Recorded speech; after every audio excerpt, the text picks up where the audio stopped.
Aujourd'hui, nous testons la paire de sacoches la plus rapide au monde. Et vous vous doutez bien que c'est pas moi qui vais courir avec. Elles sont montées sur la nouvelle Kawasaki H2 SX SE+.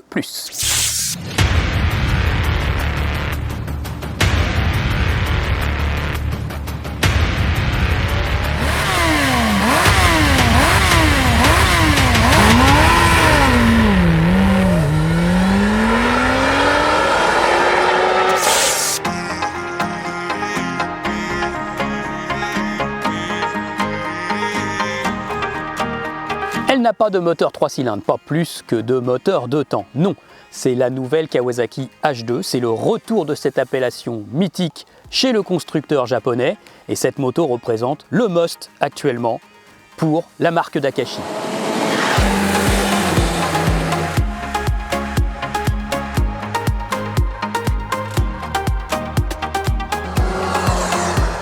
Le must en matière de technologie, de design, de performance.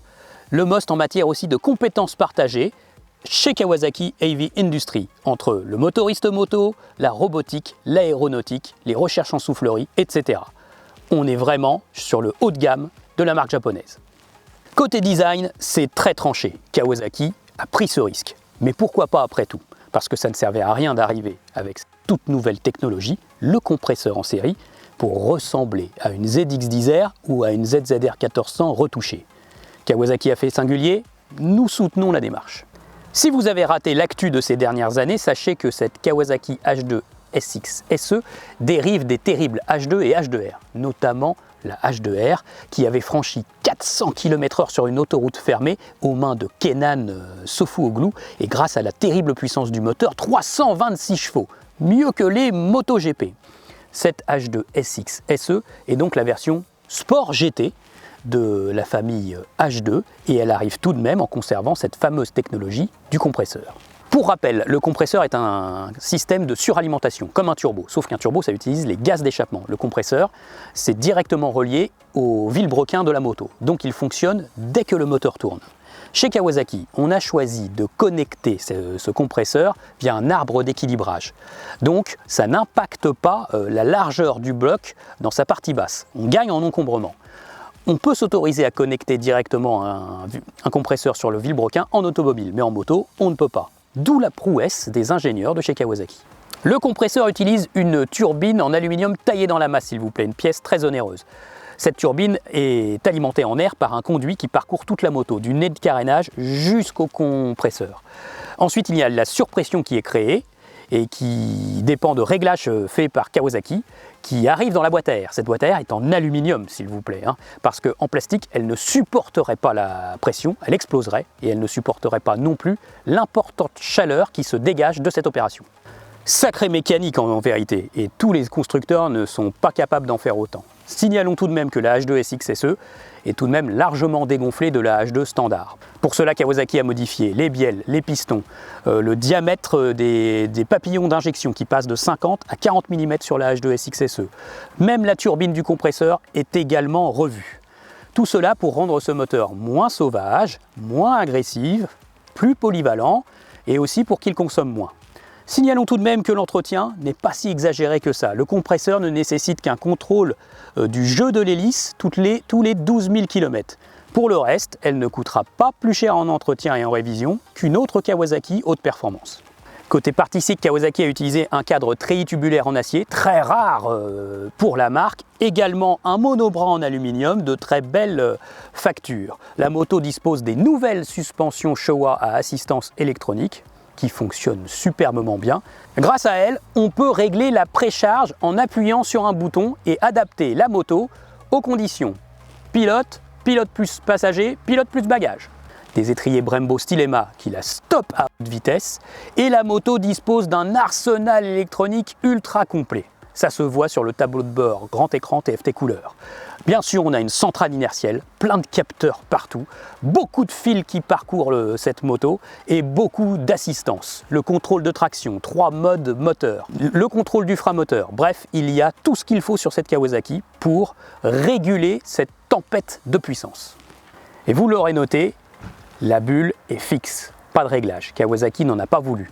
pour ne pas avoir une bulle qui tremble ou qui vibre à plus de 250 km/h. Et ça, nous sommes allés le vérifier sur la ligne droite du circuit de Lurcy-Lévy.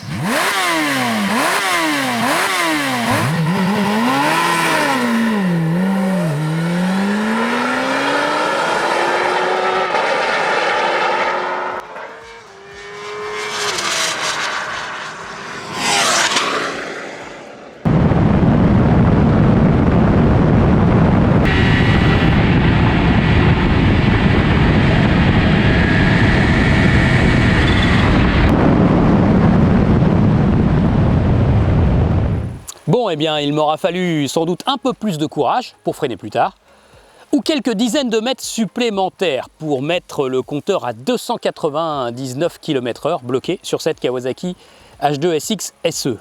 Néanmoins, ce n'est pas si grave de ne pas avoir atteint cette vitesse, parce que c'est plutôt l'expression du moteur et l'expression de son accélération qui compte. Et c'est vrai qu'avec ce compresseur, elle envoie beaucoup d'air au-delà de 6000 tours minute. C'est vraiment très performant.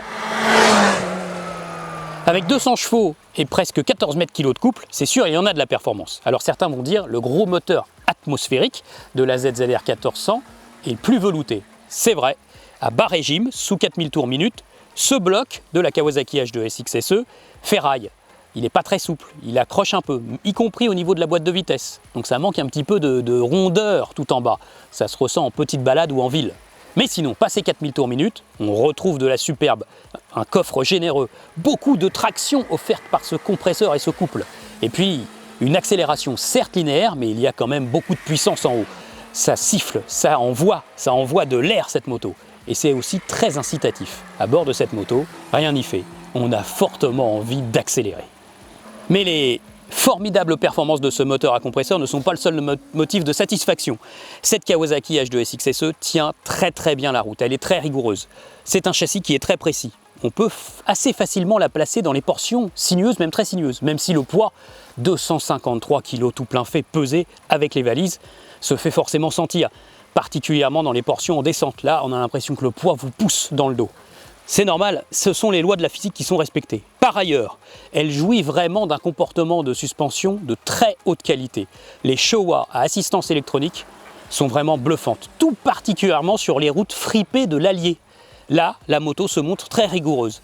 Et en définitive, s'il y a une ribambelle de capteurs et de diodes qui s'allument au tableau de bord, comme des alertes, la moto reste très saine et on peut encore passer la puissance et rouler suffisamment vite. Vraiment, c'est bluffant. Pour le freinage, Kawasaki a préféré travailler avec Brembo et les nouveaux étriers radio monobloc Stylema, plutôt que Nissin ou Tokiko. Eh bien, c'est une très bonne idée. Puissance et feeling sont au rendez-vous. En revanche, sur le circuit de Lurcy-Lévy, on a pu voir qu'après 3-4 runs à plus de 280, il fallait freiner très fort et là, on commençait à manquer d'endurance. Côté confort, c'est vraiment pas mal, bien sûr. La selle est très confortable, les suspensions Showa donc font un excellent travail. Et puis côté protection, je suis presque un peu trop petit avec 1m70. Avec 1m75, j'aurais sans doute un petit peu moins de rebond. On peut vraiment aligner les kilomètres à son bord, c'est juste terni par quelques vibrations dans les mains. Le passager peut compter sur une très bonne selle et de bonnes poignées de maintien et bien sûr le travail des suspensions. Pour le reste, ce n'est quand même pas une vraie GT.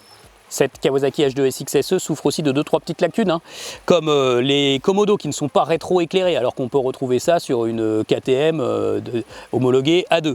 Il y a aussi l'absence d'un coffre dans le retour de carénage à l'avant, qui serait bien pratique sur l'autoroute. Le shifter, qui n'est pas très agréable à très bas régime, et on a connu plus souple ailleurs. Mais ce sont des petits défauts mineurs, comparés aux qualités générales de cette moto, à sa rigueur, au plaisir qu'elle distille sur plein de parcours différents finalement. C'est vraiment une moto très aboutie. Il faut féliciter Kawasaki pour ce morceau d'ingénierie. Cette moto, comme il n'en existe plus, capable de rouler à des vitesses folles. On n'en fait plus des motos comme ça. C'est un véritable contre-pied à notre façon de rouler actuelle, avec la répression qui est omniprésente. Elle coûte 25 199 €, auquel il faut ajouter 1000 € pour les valises. Monsieur Kawasaki, à ce prix-là, les valises, vous pourriez les offrir.